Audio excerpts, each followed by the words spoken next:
Caitlin Gotts was 23 years old when she died on the 17th of November 2021. She's gone. She's not coming back. She should have had another 70 years ahead of her. People who are not having to work by law from home will need to have their first dose. A deadline to get jabbed if they want to keep their jobs. Our employer, Queensland Racing, brought in the mandate that you had to be vaccinated. Caitlin complied and immediately suffered adverse reactions from her second Pfizer jab, saying she felt like she was dying. She never fully recovered and did die a few weeks later. If I was just myself alone, I would probably think I was paranoid and consider myself a conspiracy theorist, but I speak to hundreds and hundreds of people in the same situation as myself. We were told that everyone needed it to get the vaccine for our health. I decided to do the right thing and keep my son safe. This turned out to be the worst decision in my life. Suddenly my son was dead, and I was planning his funeral. 2 years ago, at this exact time, I got the phone call that you were gone. Every day without you is pure hell.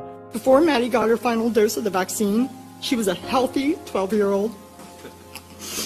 Upon receiving the second shot, Maddie immediately felt pain at the injection site. In the discharge papers from the Children's Hospital ER that she went to, the diagnosis stated adverse effect of vaccine initial encounter. Second Pfizer shot. Within 2 days, she started having seizures again. And then all of a sudden, she was paralyzed. Got the COVID vaccine, and by Sunday morning, he was intubated and on life support. I have chest pains randomly, and with the kidney problems I'm dealing with, that's permanent. I had CPR for 35 minutes, got shocked 7 times, and then the next thing I know, I'm waking up in hospital on Saturday. Obviously, I'm depressed and sad often because it's basically, I'm not myself anymore. I can't be who I want to be. What happens is we're killed with silence. So we are gaslighted, the injured are gaslighted. I could have taken my own life because yous made me believe this was in my head. We're just people who are hurt, you know? We're just hurt.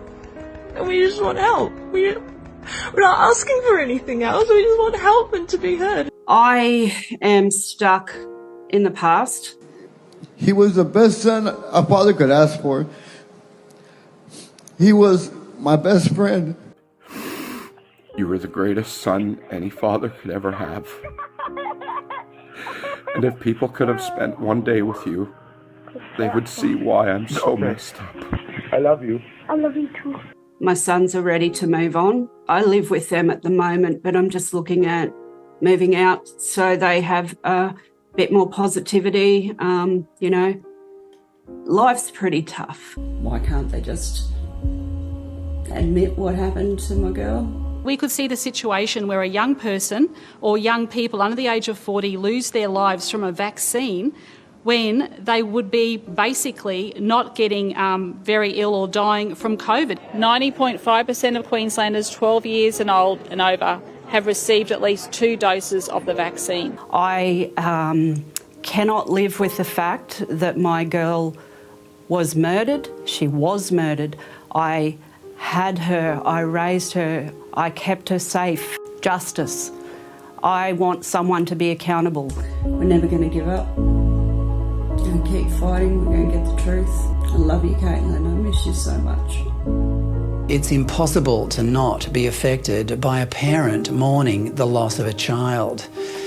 There, but for the grace of God, go all of us.